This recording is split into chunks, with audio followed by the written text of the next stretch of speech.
Hello and welcome to another episode of the FemiNinja Project. And thank you so much for tuning in. I really appreciate it. And I have two guests with me today, and they have quite an amazing story to tell. And like all good stories, it did start in a bar. So their names are R.J. Campbell and Dustin Hoog. They are both fathers, husbands, and entrepreneurs who co-founded the Balanced Business Dad movement and podcast based on their own experiences and struggles in maintaining balance in their lives. They developed the Dad Up framework to help and coach other men to be better every day by focusing on balancing what they define as the 6 pillars of their lives. And they're going to tell us a lot more about that. So, gentlemen, thank you so much for being here and welcome to the show. Thank you so much for having us. Thank you. Super excited. Yeah, it's going to be fun. It is going to be fun. So everything starts in a bar, right? So I would like for you to share the story of how you got this idea to start this Dad Up movement. And by the way, love the name. Thank you. RJ, you want to take that one? Yeah, I can start with that. So Dustin and I have known each other. We worked together about 10 years ago.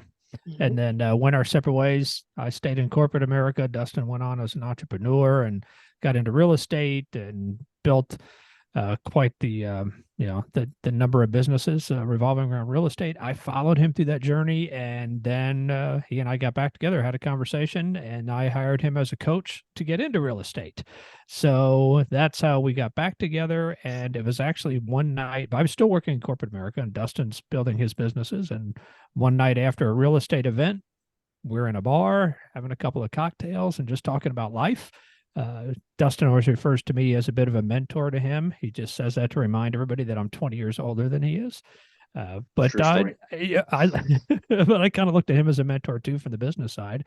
And we just started talking about our lives and reminiscing. And we both have great marriages and kids, but things are just a little out of whack. The more we talked about it and out of balance, because we focus a lot on business, and that's where it just started. Got the idea of balance and these pillars, and we joke we started grabbing menus and napkins and pencils and started defining it right there. We started writing down and building the 6 pillars that we talk about, which is our faith, our health, our marriage, fatherhood, brotherhood, and then our business, and in that order of priority. So business should be last, although we usually make it first. So that's the bar story, and it literally all came about, and we're writing on scratch paper everywhere as we're building what we then started calling the Balanced Business Dad. So Dustin, did it surprise you when, as you're having this conversation, that you have this, both of you having this mental head smacking moment, thinking that, everything was great in your lives? Was it a surprise to find out that there wasn't the balance that you had thought you had? That's a great question. I don't know if it was necessarily a surprise, more of an awareness, I think. When RJ said that I consider him a mentor, I consider him a mentor in the realm of a husband and a father. I know his lovely wife, obviously not as well back then, yet it was a strong marriage. And I was like, man, I want to make sure I continue to have a strong marriage, because, we've not been as married as long, because we haven't been alive as long as he has. I'll throw those jabs in a lot. And then, I see his 3 kids, which are, all 3 of them are super, super successful, just good people in the community and just outstanding. And I have, a 6-year-old and a 2-year-old. And I was like, well, I got to make sure I have successful children too. So I'm seeing this man that is my senior. And yes, I joke about that, but I've learned a long time ago that if somebody has done what I want to do, to get lessons from them, to follow, to mimic what they do. So we were kind of using each other for that. And then, so the challenges I'm talking about at the bar were different challenges, because I kind of had the job, if you will, by design. But I wanted to make sure that my marriage, my being a father, was on track, where he kind of had that, but then he also had worked for corporate America and was always worried about being laid off and et cetera. So it's the challenges that we had were different, and yet they fit for everyone, if that makes sense. Absolutely. So RJ, how old are your children now? That's a test. They are 32, 29, and 26. 2 boys, and then our youngest is our daughter. who's Oh, well, getting married this congratulations. July, by the way. So that'll be all three married once we have that one done. Oh, well, congratulations. Any grandchildren yet? We have our oldest son has one. That is our granddaughter who just turned 2, Charlotte, call sign Charlie. And then actually his wife Molly is pregnant and expecting a son in late June. So Wow. that should be Richard Campbell the 4th, by the way. So yeah, no, I'm sorry, the 5th. No, our son is the 4th. Yeah, that'll be Yeah. Richard Campbell the 5th. We're keeping that one going like we're royalty. Well, you are in my eyes, so you know that. So, Dustin, when you hear RJ talk about his grown children having children, I mean, how does that make you feel when you're thinking, oh my goodness, this is going to be me someday? Yeah, it's funny. I don't know if I've ever thought about me being the grandparent yet, but what I love seeing is his reaction to being a grandparent and my parents' reaction to be a grandparent. Because they are closer in age than RJ and I are, and I get to see my parents because I'm the oldest and had the first children and stuff in my family. So I got to see them become the grandparent, and then now RJ become a grandparent, and the similarities have been really cool to see. How apparently granddaughters can wrap a grandpa around their finger forever is what I've noticed out of all that. Yes, pretty much so. Yes. When my sisters started having babies, I don't have any children of my own, but when my first sister, had a baby, and I was home visiting, and my two older sisters who don't have kids either, and we're just watching my parents interact with them, and I looked at them and I said, I never knew that they liked kids.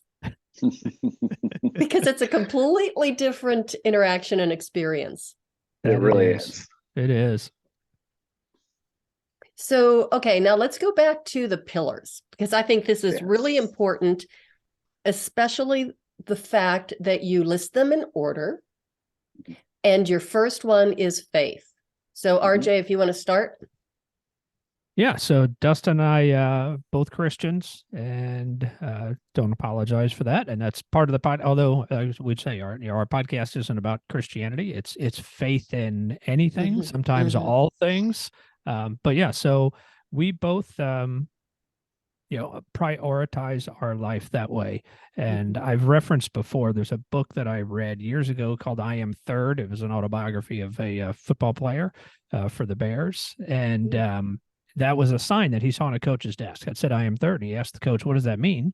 And the coach told him, that's my life. I am third. God is first. My family is second, and I come third. So that always played in, and we started building the pillars. I just remembered that that book that same way. But to us, it comes first. If it doesn't make sense to us, to our faith, then the decision's not a good decision. So whether that's, in business or in life, personal life, whatever that is, that's the first thing. And that's what we focused on. We always say the first couple of pillars are about us, and everything builds down from there. So our faith drives everything else. So I love the fact that you said you were an unapologetic Christian. And I hear a lot that, especially on the news, which I try not to listen to very much. I just want to know if we invade a country or whatever. But I hear it over and over again that Christianity is pretty much dying off in this country. And I'm not seeing that, especially with a lot of the people that I do have on my show. It's amazing how many people refer to their Christian faith. So, Dustin, what are your thoughts on that? Yeah, I don't necessarily think it's dying. I think, mass media especially is feeding us things that put people into a panic. Right. So I refuse to watch the news. If we invade a country, I will be the last one to know. And it's one of those things that I don't see it. We live in the Midwest, and I'm from a very small town in the Midwest, and that's the last thing that's going. Right. I heard a long time ago, stop watching the news and go out there and talk to your neighbors, and you realize the world's not such a bad place. And I think that's what I see. I don't know if I know too many people who aren't Christian, honestly. Now, they might not wear it on their sleeve per se, right? Yet I feel like the majority of the people that I guess in my circle that are. So I don't necessarily think it's dying down by any means. I think the there's powers that be that might want us to think that. Mm-hmm. As a matter of fact, just through my casual observation, to me, it's almost the opposite. That it seems that it's actually growing. Yeah.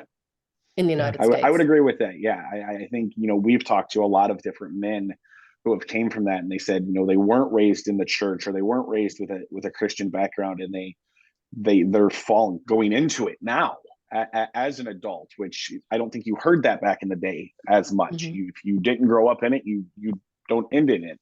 And now I feel there's a lot more of that. And I think because besides everything else, it brings comfort to people. And the world can use a lot of comfort right now. So absolutely. Yeah, the way I was raised, and of course, like I said, it was a small steel town outside in Western Pennsylvania, and everybody had something. I mean, there was everybody belonged to either a church or a synagogue or whatever, and it was just a natural part of life, it seemed like. And yeah, and I still think it is. Anything that you'd like to say about that, RJ? No, I agree. I think a lot of it is what we are being told that people want us to hear for some reason, that religion, that faith, that Christianity is going away.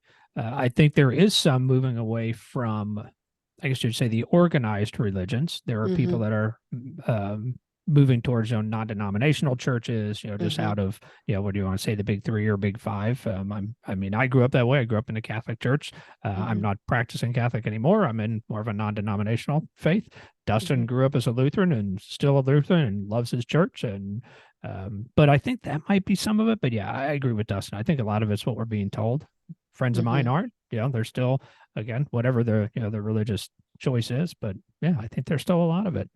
And it's great to have something to lean on. That's the big thing for us. Something to have that compass that points in the right direction. And that's what we start with. And that's why it's our faith that's doing that. Well, it's also the hope and the positive energy that you get from it, and the uplifting when you hear the word. It just makes, it puts everything else in perspective. Yes, I think that's a great way to explain that. It does.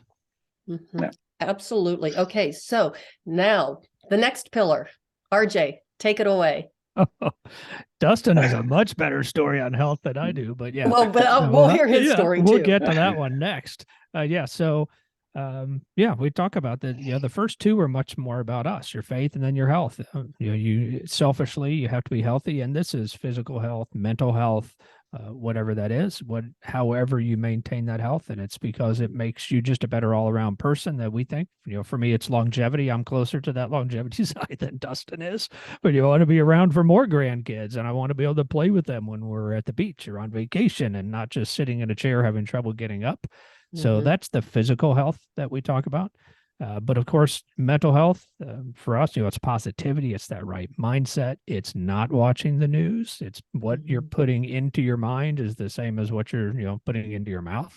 It's what feeds us. So we look at it from both sides that way on how important, the health is, both mentally and physically. I'm going to add a little bit to that, and even say your spiritual health as well. Oh yeah. 100%. Yeah. Yep. Okay. Not only just your faith, but the inner spirit that we all have. Yep, I would agree. Absolutely. So yeah, I don't have a big transformational health journey. We share the story back when I turned 40. So yeah, almost 20 years ago. And I was, it was after having 3 kids, not me having 3 kids, but my wife always joked that every time she got pregnant and put on weight, I put on the same amount. I just didn't lose mine in between. And so that's where I started getting healthier at that age. Decided I wanted to run a marathon, and picked up a book on triathlons by mistake, and said, wow, I didn't know we had those. And I did triathlons for quite a few years. So that started it, but then realized I was bored with swimming, and I got bored with running and never liked it. And I stayed cycling. So I still cycle to this day. So that's kind of my health journey. It kept me from ever being that big. But Dustin's is a much better story. Okay, Dustin, take it away. So RJ jokes and says that I'm half the man I used to be. And he says that because I guess it's been 2 years now. I went on a health journey. So I'm down, I don't know, 75 to 80 pounds, depending on what day it is. And I was always an extremely obese person. My entire life, I was an obese person. And I'm not small by any means now, but I was a lot bigger. And I was sitting in a mastermind with 12 strangers that I did not know. And, you know, I'm always one of the positive people. Things were great. I have a great marriage. I have great kids. I have a great business. Life is good for me. And these two men in that room, these two coaches that I owe a lot to, when I say a lot, probably my life, called me out like I've never been called out before. They said, so what have you really worked hard at? And I was sitting there and they're like, what have you given everything to, your all? And I couldn't answer that. And they said, sounds like your life's pretty mediocre then. And I didn't know to walk out. I didn't know to get up and hit them. And instead, we went on this journey, and I was supposed to be able to talk. You know, he's one of these hot seat masterminds for 45 minutes. 90 minutes later, with a lot of tears, I committed to changing my life in the next 12 months and doing a charity boxing match where I fought a professional boxer. By the way, don't do that. I still think my ribs hurt from it. And I went to work like I've never went to work before. And, you know, and I coach a lot of people, and you know, I always know the saying, and I believe in the saying, how you show up in one area of your life is how you show up in the others. And it's interesting because when my faith is good and I'm working on my faith, everything else rises to that. When I work on my health, everything below that comes up to my health level. And that's what happened. And it's still a work in progress for me. I don't box anymore just because I didn't want my children to box, but that's why we joined the martial arts that we talked about before we started recording here. And it's just an ongoing thing. And so my health journey is extremely important. And it's a battle that I do battle on a daily basis, yet it's one that I will win. So congratulations. That's an amazing story. Even though I think I would question your sanity about walking into a ring with a professional boxer. That's either incredibly gutsy or, well, as my father used to say, more guts than brains. No, there was no brains. And he was a very large man. Dustin's very large man. Dustin's a big guy, you know, standing next to me. 6'1". Yeah, this guy was really big. He was really big. Did you have any second thoughts as you were stepping into the ring, or was it like, I'm going to do this no matter what, even if it kills me? You know, I mean, it was, you know, we weren't going for a belt, and they knew that. You know, he knew he wasn't going to hurt me. It was to make me go through the rounds and make me work was the whole thing. So I wasn't, never did I think I was going to get really, really hurt because of the situation we put on. Yet I believe God put me on this earth to impact others. And, you know, we had 100 people in this arena. We had a live band. We raised $10 for charity. And I knew they were all there because I was impacting their lives, and for me to, for lack of a better word, do it. And so I did it. But it was interesting, you know, right before I was walking into the ring, we were actually saying a prayer, me and my two boxing coaches. And afterwards, they were both professional fighters as well. They're like, all right, it's time to get mean. You have to flip on the switch. And I remember thinking to myself, I don't have that switch. I don't have a switch to be mean. So it's one of those things that I never had that switch, and I knew right then I'm never going to box again. So that's kind of what that is. But then you did segue into martial arts. Was that like immediately afterwards, or did it take a little bit of time for you to decide you wanted to try that? So it's funny because I always grew up saying I wanted to do martial arts. We just never did. And then my son is who I really wanted to get in there. And I knew he probably wouldn't do it unless I did it with him. So he turned 5. You know, his birthday is December 26th.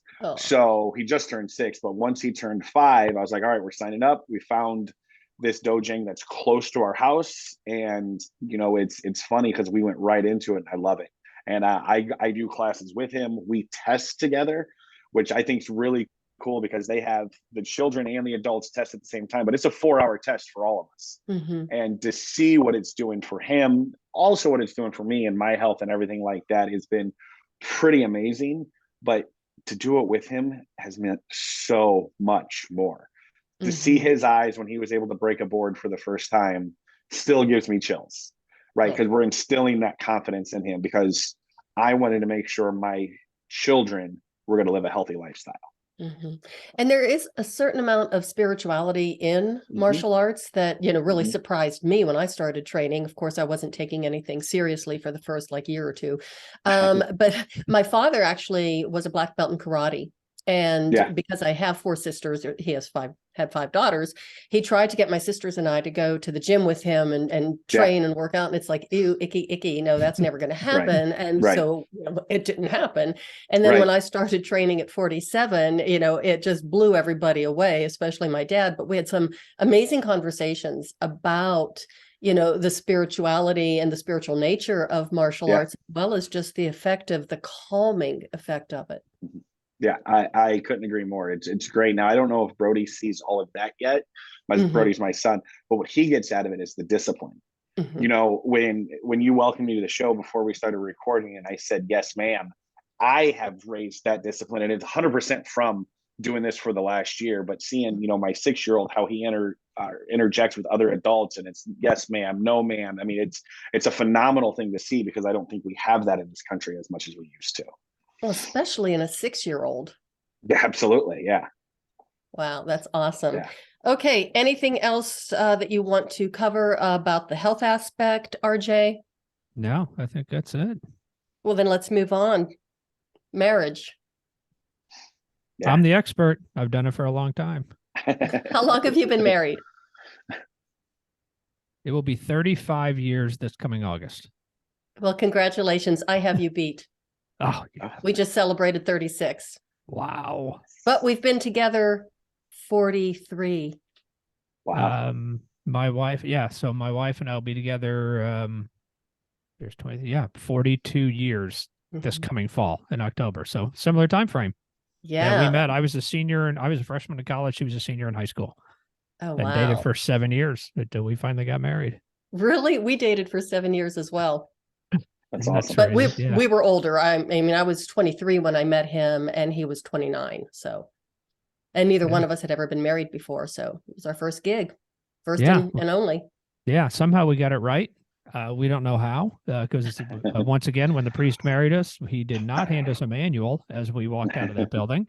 So you just hope that you watched the right people around you. Similar to you, except 1+. I have 5 sisters. I know you said there were 5 girls in your family. I have 5 big sisters. So emulated them and my parents. So there are no divorces in our family. All, my parents, were married until they died. But my sisters have all been married a long time, and so that's how you have to do this. Because again, there's no instruction manual. We're hoping that we help that with our podcast and with the Balanced Business Dad movement and the council. That men have somebody to rely on. But we still say to this day, I mean, you kind of dumb luck into it. And our secret is my wife and I are great friends, and you choose to be in love every day. It's easy to not be in love. I mean, every day it's a choice. Yep, I'm going to love this person today too, and we'll just keep going. And we can't disappoint our kids now. I mean, they would just be really pissed.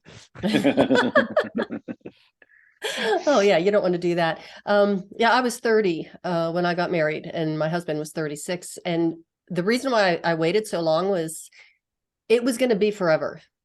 There was going to be no, I knew it was going to be a lifetime gig, and it worked out. I'm not saying it was always easy, but it worked out. It is not. It's not always easy. It's challenging. But that's, it's not hard. It's just not easy. That's when people say that, well, marriage is hard. And that's when I'll say it just grates on me. It's like, no, it's challenging. It's not hard. It's just work, but work is good. I was just going to use that word. It's work. Yeah, there's good. We go to work every day. We work on our bodies. You work out in the gym. Work is not a bad thing. And marriage is work. It's not hard. Dustin, how long have you been married? It'll be 8 years in September. So when you guys got married, I was 5. Oh, shut up. This is what I hear every day. And bless your heart for putting up with it. Yeah.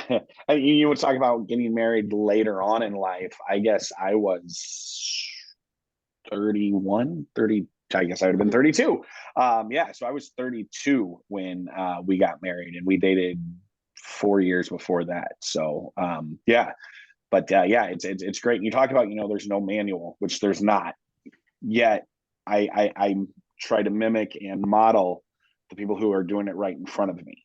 And that's, that's where RJ really came into place with that, right? I saw in a phenomenal marriage and something that I wanted to model through my life. And I love that. And, we look at it, he talked about choosing to love. The Bible talks about love as a verb, right? And that's what, you don't quit a verb, right? So I don't quit that. And that's what we choose to do on a daily basis. My wife and I are also business partners in everything we do. And we make sure that everything we do as a team. And I think that has really made us successful in every aspect. And I want to go back to the word mentor, because you guys have used it interchangeably, both of you, and the importance of having someone that you can look up to, someone that you can have respect for, and someone that you can go to with questions or advice. My dad actually was the mentor of, he was in the, what was it? The Seabees. He was in the reserves for years until, they made him quit at the age of 65, but he met a much younger man who had 3 daughters, and he would, the young man just, really connected with my father, and constantly, and every single Christmas, he would get a Christmas call, but they talked all the time. And it was just so important to have that relationship. So from your perspective, what does the mentorship or the relationship between the two of you mean? And how can other men use that to their advantage, or use that as a tool? Yeah, that's a phenomenal question. And, it's because I'm an executive results coach too. So it can be a mentorship, it can be a coach. So there's several different relationships you can have there. Yet to me, it's the utmost, because in life and everything we do, whether it's business, whether it's our marriage, whether it's being a father, all of that in life, you can either pay the cost of mistakes or sometimes pay for the price of mentorship. So what I do, and obviously we have a business relationship, but I'm not paying him in this situation for his mentorship. But what I'm doing is I'm learning from all of RJ's mistakes, right? And that's really what a lot of mentorship and coaching is. And he allows me to see around corners that I don't even know what's going to happen next. But because he's done that, he's been around those corners, and maybe he had help, maybe he fell flat on his face. Yet he can say, hey, watch out around this corner right now, because I can see what's coming because I've been there. And that's really the relationship of a mentorship. We talk about in the Balanced Business Dad, we have a council of men, which, is really a business dad mastermind, but it's for that mentorship thing. And it's interesting because on some of those, RJ and I can't talk about, co-parenting, right? Where 2 parents got a divorce and now they're co-parenting together. We can't talk about that. Yet the men in our organization can help somebody else who's going through that. So we make sure that all of these challenges that men will have in life, there's other people that can help them with that. So I hope that answered the question, but mentorship is so crucial, because you can't succeed alone. You just can't. RJ, is there anything you want to add to that? Yeah. So we were talking about coaches, and we hire coaches for different reasons. Dustin had a strength coach, 2 boxing coaches. He has, a life coach. Whenever Dustin is going to start a new business venture, the first thing he does is find somebody that's done it before that he can pay to point out all those mistakes. And we don't have that in marriage. We've talked about this. I don't know anybody that's a marriage coach. By the time you get a marriage coach, they're called a counselor. Yeah. Because you've gone down to a point where you said, we need help and we need a counselor. So anyway, maybe that's a job out there for people to be a marriage coach, but I assume there are some, but it's not so easy to find. You don't hire a coach for it. You just stumble your way through. And I still say I was lucky, with 5 big sisters, and I have 5, and I have no brothers, but I have 5 brothers-in-law on that side, 2 brothers-in-law on my wife's side. And my 5 brothers-in-law with my 5 sisters, they're like brothers, super tight. Every one of them, they live all over the country. But so I was able to watch those 5 marriages and had those guys, because they're a lot older than I am, even. It's hard to believe, to be able to ask. be able to All ask right, those stop questions. it. Because RJ is actually younger than I am. I'm older than he is. So watch it. I have Yeah, so skills, you know.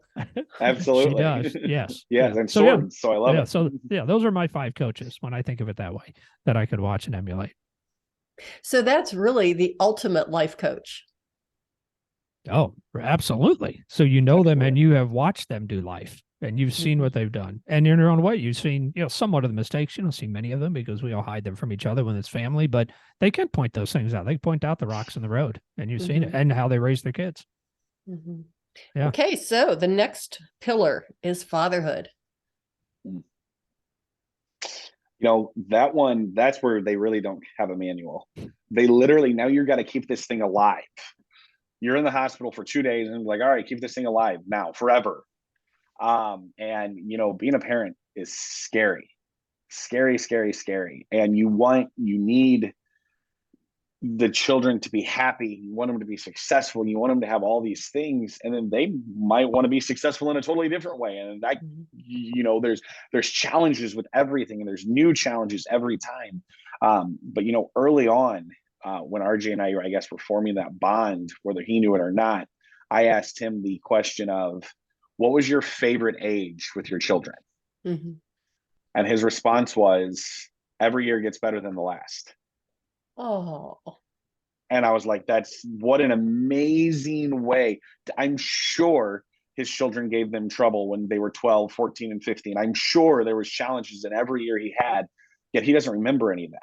Like, he has to really look back to look at the challenges, but he remembers how everything just keep on getting better, and there's new excitement with it, and there's all this stuff that comes along with every year, marriage, and then now I'm a grandkid or grandpa, and it's wonderful, wonderful, wonderful way to look at that. And I was like, man, I want to make sure I have that mindset every time. And I have 2 amazing children, and I never thought any year was bad. Now, obviously, there's not as many years yet.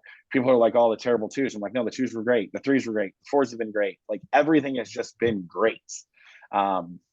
So that, I'll tell you a quick story here about how scary being a parent is, because you don't even know how bad you screw your kids up. RJ and I were sitting in a mastermind together, and there was another gentleman in the room with us, and he was talking to this life coach up there, and he was saying, how I'm not, he's like, I'm not creative. And the whole room was like, what do you mean? Your job as a photographer and a videographer, your job is to be creative. Nobody could believe that he had that affirmation about himself. And she was one of those, crazy life coaches that could like see through you and get a memory out that happened early on. And I would never want to look her in the eye because that scares me. Yet she asked, and they went deep and said, when was the first time that you ever felt that you weren't creative? And he taught, and he's my age, and he got real quiet. And he's like, when I was 6 years old and I drew a picture for my mom and she blew it off. I'm sure the mom was cooking dinner, the phone was ringing, and all this stuff. But in his head, the rest of his, 35 years out there, he says, I'm not creative because of that one moment. Right. So as parents, we are going to screw up. Like, that's just known. It's just why we have to focus on being, in our situation, fathers, or even for the mothers out there. It's because you can do so much and you don't even know you're doing it. So I think one of the biggest things is to bring awareness around the responsibility you have as a parent, if that makes sense, because that's what's so important. RJ, what are your thoughts? And I would also like not only just your thoughts on fatherhood, I want you to take it into grandfatherhood. Because I think that'd be a lot easier and a lot more fun. Oh, it's way more fun. Yeah, I mean, it's really just, to mimic what Dustin said. There's no doubt we can screw them up. We wish we had written it, but, more of it is caught than taught. So we try to teach them the right things to do, but man, I tell young dads, they mimic you. They don't listen to you. So if you're being a, horse's butt to your wife, that's what they see and that's what they emulate. And that's all the way through, or as Dustin said, our kids, they're successful, they're good jobs, they're moving along. And I'm hoping that's because they saw that in my wife and I. That's what they say. Our kids are very complimentary about that. They're great. They're like, yeah, we saw how you and mom are and how hard you worked and the things you did. Mhm. So that's the one thing that I to reiterate to young people. It's caught, not taught. You can talk that game all you want, but boy, you have to set a great example for them. So, Mhm. and then you get to be a grandfather someday or a grandmother.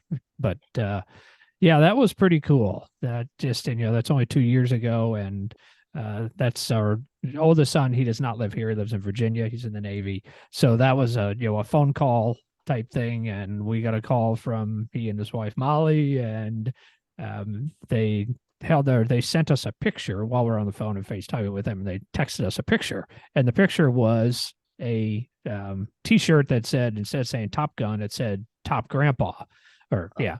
And so we're looking at it, and it was just it took a while to click, and if I was like, hold on a minute, you mean that shirt's for me, not for you? You're not making fun of being old. This is for me. And that's how they told us. And yeah, it's pretty cool to see. And then, yeah, when that grandchild's born, yeah, when you think you loved your own kids, Mhm. as our kids joke the same thing. Like you Mhm. had said, they're like, well, I don't think you loved us as much as you like this one. I'm like, it was a long time ago. We have more love now. Mhm. That's So yeah, funny. well, little 2-year-old Charlie is pretty sweet. Mhm. Oh, I'm sure she is. That's great. Well, like I Yeah. told you, I don't have any children of my own. My husband and I don't have any, but we did manage to become honorary grandparents. So that was really cool because my youngest sister is quite a bit younger than us. I mean, she's there were 17 years between the oldest girl and the youngest. So yeah, I know. My parents were, yeah, they were in love. But They were anyway, fun. We have a so then 12-year spread from my oldest sister to me. So really? So yeah. see, yeah, they just didn't don't drink the water. So, but anyway, then after my parents passed away, and of course they live in Pennsylvania, my sister and my niece and nephew, but because they were so young, and my husband and I were a different generation, we basically became grandparents. So that was kind of fun. Yeah, that's pretty cool. It is. It's really, really cool. Okay, so then the next one is brotherhood. Who wants to start talking about that? Hmm. All right, I'll go on brotherhood Yeah, first. go I'll ahead. start that because I don't Yeah. have, this is one we talk about where there's a difference in us. I think I have a real weakness when it comes to brotherhood. I have a few very close friends. I'm really bad about staying in touch with them. Even when we're all three here, one of them now has moved to Florida, so that we can be jealous of him in the warmth right now that it's 11 degrees here in St. Louis. I am so bad about staying in touch with these guys. Brotherhood to me is a struggle in that way. I say I have really close friends, but I'll go months without talking to them. During football season, the three of us, we have just a group chat, the old men chat. And so we're during football season, we're texting constantly. But then outside of that, so I'll go extended periods of time, and they give me a hard time about it. They're like, "Yeah, but I haven't heard from RJ in 3 months," assuming he's still around. So that's not an easy one for me, and I don't know why.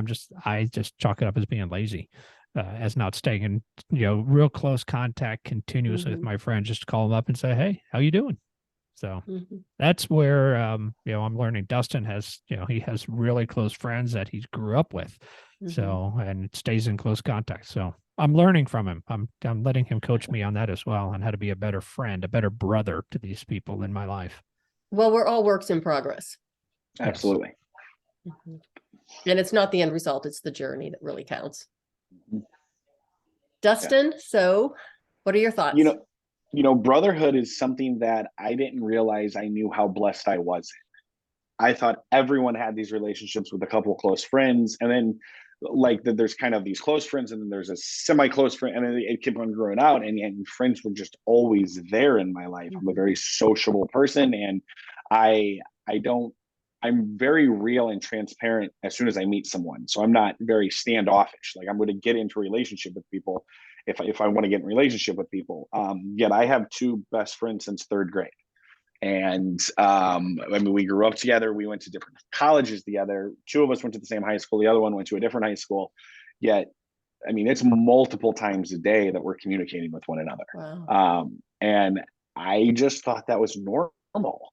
When we started the Balanced Business Dad and the Dad Up Council, we asked what pillar does everybody have the most challenges with? And 95% of the men said brotherhood. And I had Mm. no idea. Um, no, it's one of those things, you know, especially as you're older, it's like, well, how do you go make friends? You know, you can't go say, hey, you want to play? And if you do, you're probably going to go to jail, because like that's just going to be taken really weird, right? Yeah, you know, that's why we start these and we do, you know, happy hours together and things like that. You just get into relationships with people. But I think the number one way is to be authentic. Don't try to be somebody you're not when you meet someone. Just be real with them, right? Nobody wants this facade Instagram filter image that you have a perfect life. No, my kids drove me nuts today. No, money's tight at work or whatever it might be, and they're going to be like, well, going to cuss, but they're like, me too. And then it's like, oh, all right, so you are real. Now you kind of form that brotherhood that way. But yeah, you know, and we talk about not to be the macho men, but having the brotherhood behind you, you can take on anything, right? You have those people behind you. Any challenge, I know I can take on because I have the brotherhood behind me. Awesome. That's Yeah. awesome. Okay. And then you got the last pillar, business. Yeah. Business is something that is probably a hobby to me. And when I say it's a hobby, it's something I really enjoy doing. Probably to a fault, because like I'm a serial entrepreneur. I'm like, well, why wouldn't I just go buy that business? Why wouldn't I just go buy that business? Yet because of that, I can get myself in trouble. So I think, you know, why we focus on the business pillar and we focus on it last, because so many of us put it first, which I think is why we talked about it being a pillar, because so many people focus on this job where you have, or the business you're trying to run, or the business you're trying to grow, or whatever it may be. And it's like, man, that should be under here after all these other pillars. So I think that's really why we put it there. Now I coach a lot of business people and a lot of business owners, and it's, you know, there's systems and tools and models that I could talk about on how to run a business more effectively. But I think the reason we put it in a pillar is because we know it's an attribute and very important in life. Yet it can't take the other ones. It can't be ahead of the other ones. Excellent. I think that's what we talk RJ? about when we talk about business. Yeah. So I think the same thing. So, yeah, again, Dustin and I have very different journeys. I spent all of my life up until last year in corporate America. So worked for a lot of very large companies, national sales type positions, national account positions. So I traveled a lot at times. It's funny, we were just talking about this at home, what people remember. My kids remember it because they remember all my airline miles paid for vacations, but they remember me being gone, leaving on a Monday, coming back on a Thursday, that type of thing. We have a trip coming up for a business that Dustin and I bought where I'm going to be gone for 2 weeks. And my wife called me, oh, I guess now you travel more. I was like, well, it's going to be like the old days. And she said, I don't know. Did you ever really travel that much? I'm like, wow, I'm glad she doesn't remember how much I was gone for certain times. When certain jobs I had, you traveled a lot. But that really made me look back on some of those times. And Dustin talks about, you know, a really good marriage that I have, and I do. And I think at some of those times where I would have said, you know, yeah, my marriage is a solid 10. You know, it's a 10. And this is actually from another coach that I was talking to as we're going through the details. And he said, yeah, you know what? Your marriage was actually probably a solid 6 because you weren't around. I mean, when you were there, it was a good marriage, you know, on Friday, Saturday, and Sunday before you travel off again. But I didn't even realize that's part of where this came about when we built the pillars. Dustin, I had that. That's when I had that revelation. It's like, wow, that's so different than the way I had thought about it. It's the way my dad was. He traveled a lot. He spent half the year in South America as part of his job. He'd be home 6 weeks. And he'd be in Argentina for 6 weeks. Did that for years. It was just normal to me. That's just the way people were. So yeah, business was a total priority, because that's what you did. You get out, you worked hard, you made good money, and you bought big houses and nice cars and things for your kids. But boy, that's just not the right balance. Luckily, I didn't screw anybody up with that for as much as I was gone. But that's one of the things that brought us into where we were. That's really because when Dustin and I started talking about this, he was an entrepreneur, had multiple businesses, and I was still in corporate America and investing in real estate on the side. And then I used the dad up framework which we get to last year to get out of corporate America. So after all those years, and Now Dustin's turned me into a serial entrepreneur, because I think we can call it, because now I have ownership in 4 different businesses. Went from 0 to 4 in a year. It's crazy. We move fast. Yeah, obviously you do.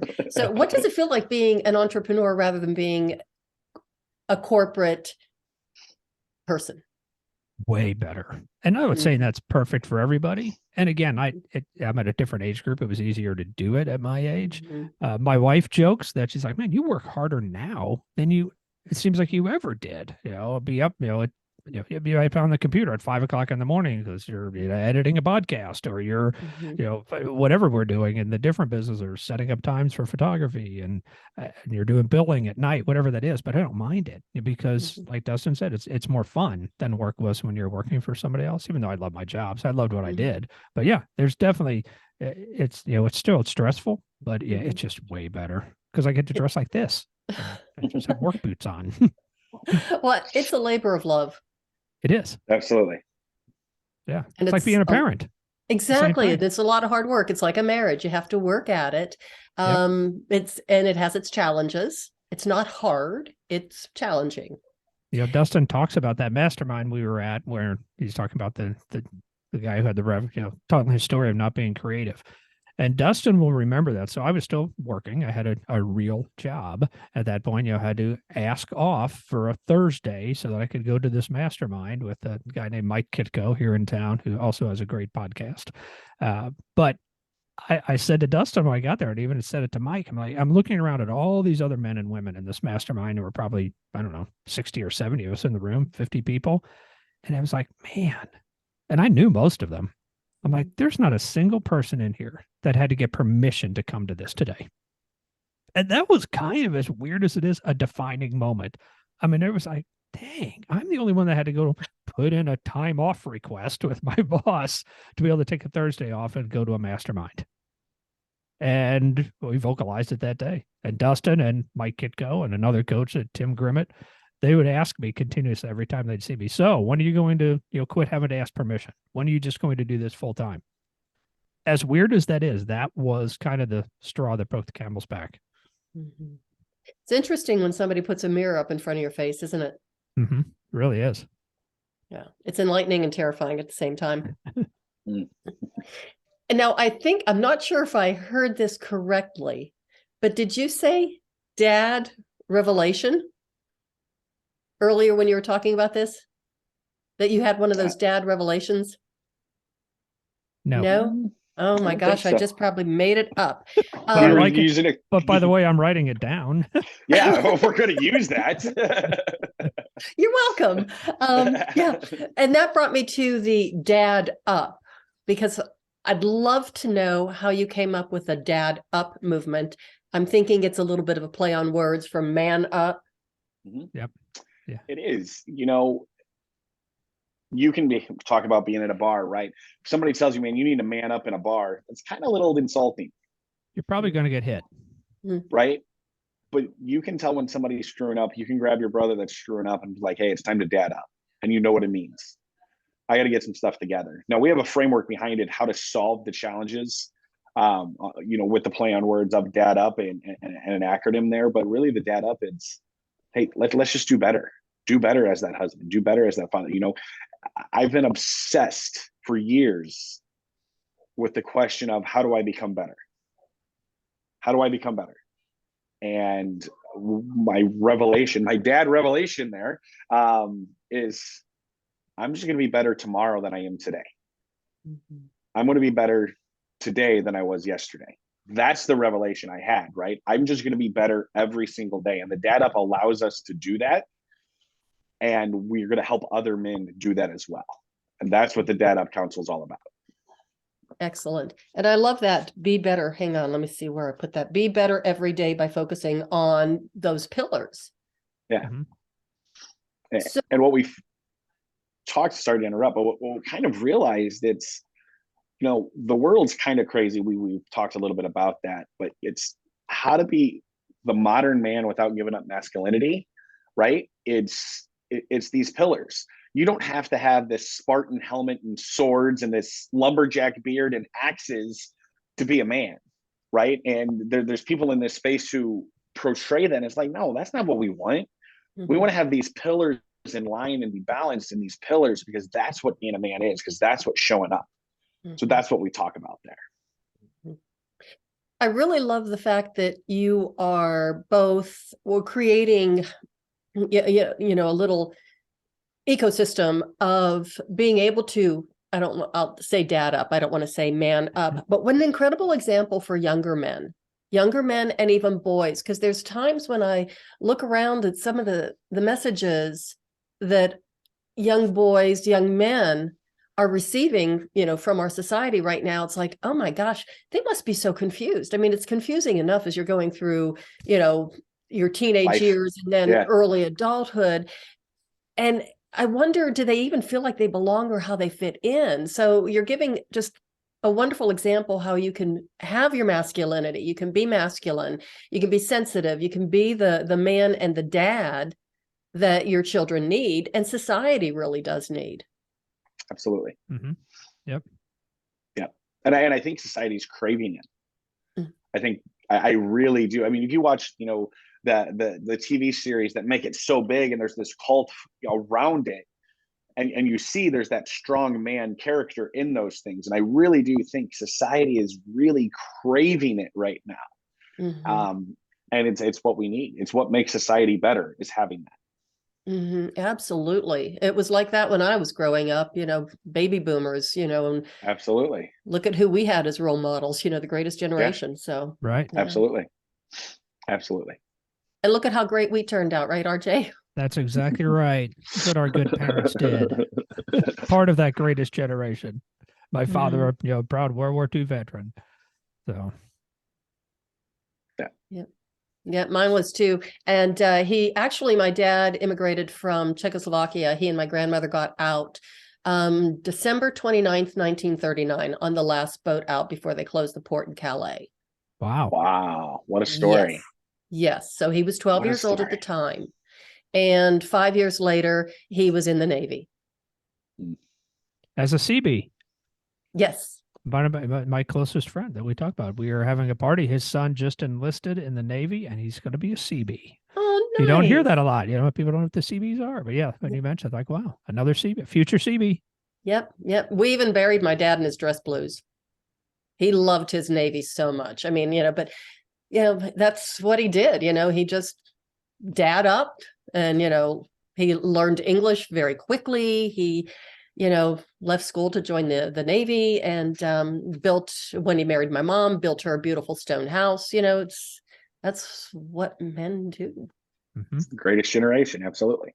Yeah.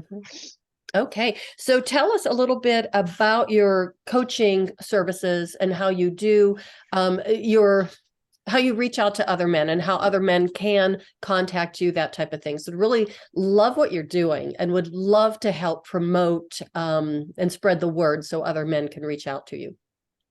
Awesome. Yeah, there's a couple different ways.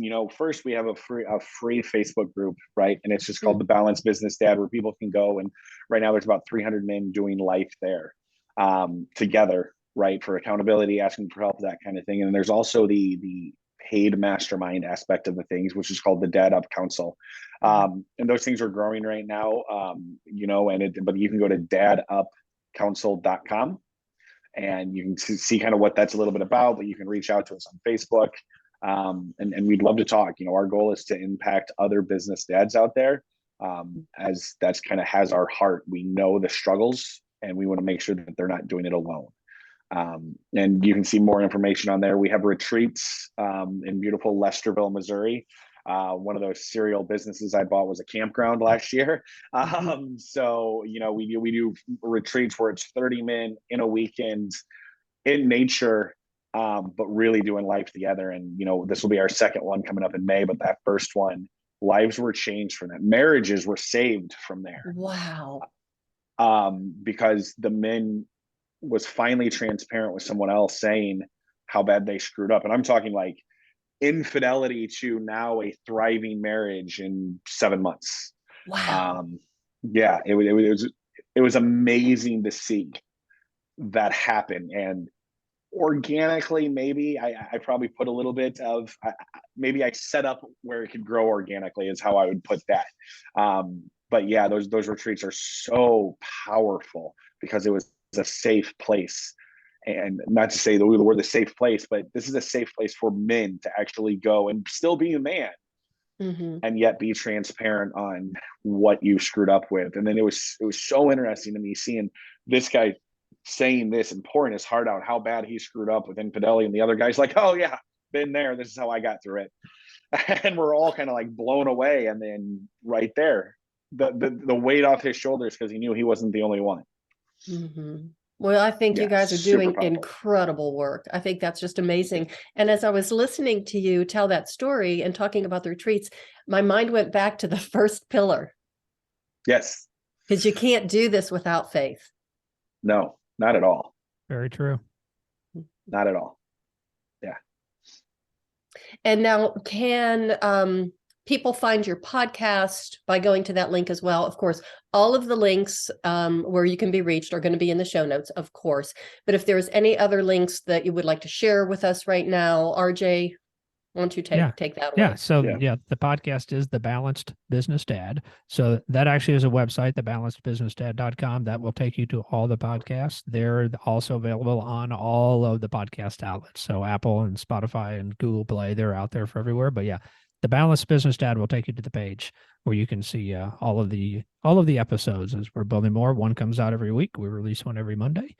And it's been a lot of fun, a labor of love, like everything else. But we're having a good time. We're getting to meet great people like Cheryl. It's fantastic. I'm sure I'm probably your first ninja. The first ninja. Yes. Yeah. And you know how excited my son's going to be when I tell him that? Excellent. I can't wait.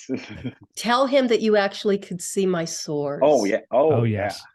Yeah. And when this does go live, I do post the video on YouTube, so you can show him that. Perfect. Great. He will be super excited. Excellent. I'm honored. I'm honored that you guys came on the show. It was just so wonderful talking to you both. I just love what you're doing. I love your story. I love how it all started in a bar. Do you have any last final pearls of wisdom or anything you want to say before we close the show? RJ, let's start with you. Yeah. Dad up. I mean, we say that a lot. Just, we add more to it. Our goal is to be better every day because the people in our lives deserve it. That's what it comes down to. Excellent. Dustin? Yeah. Just how you show up in one area of your life is how you show up in all of them. Right? So focus on that, raise yourself, and everything else will be raised. Excellent. Well, once again, thank you both for being here. I really, really appreciate it. It's been a lot of fun. You're welcome. Yes, it is. Thank you so much. And everybody, thank you so much for listening. I really appreciate you as always. And do check out the website, check out the podcast. Tell the men in your life all about the Dad Up movement, because I think it's going to make not only a lot of marriages and families happier and healthier, I think it can make the world a better place. And that is the way of the FemiNinja.